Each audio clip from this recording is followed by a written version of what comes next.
Я еду в вандроўку ў Парыж з сяброўкамі.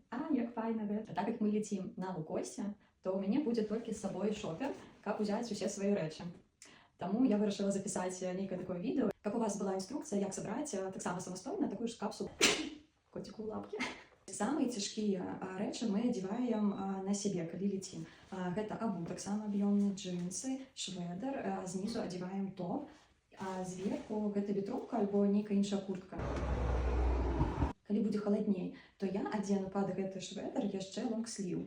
То есть гэта будзе лонг, швэдэр і куртка. Вясной яшчэ ёсць такі нюанс, што можа быць зранку, калі выходзіце з дому, можа быць холадна, а потым можа стаць горача. Так, зверху вось так хадзіць. Вось мне падабаецца. І таксама вось тут малюнак бачна.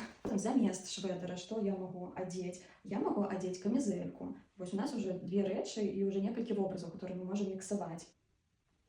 Як вам? Потым я заўсёды беру такую цішотку, якой я магу спаць дома ў апартаментах, альбо проста адзяваць, і хадзіць на вуліцы.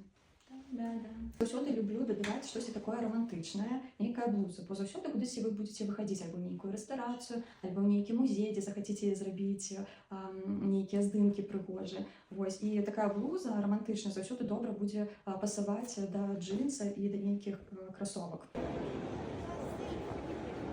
Мне, до речі, што ў гэтай торбе ёсць яшчэ такая маленькая.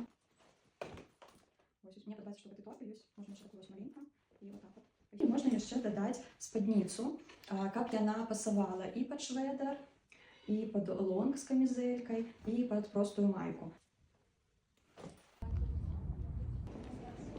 З блузы спадніцу я бы не стала адзяваць, бо гэта ўжо будзе так вельмі па-жамацкі романтычна. Але калі вам падабаецца, то таксама можна. Я атрымалася, што у шопер мы паложым не так шмат рэчаў, якія добренька там залезуць. Ну ўсё, карыстайцеся, пакуль сябры. Як вам, напішыце, калі ласка.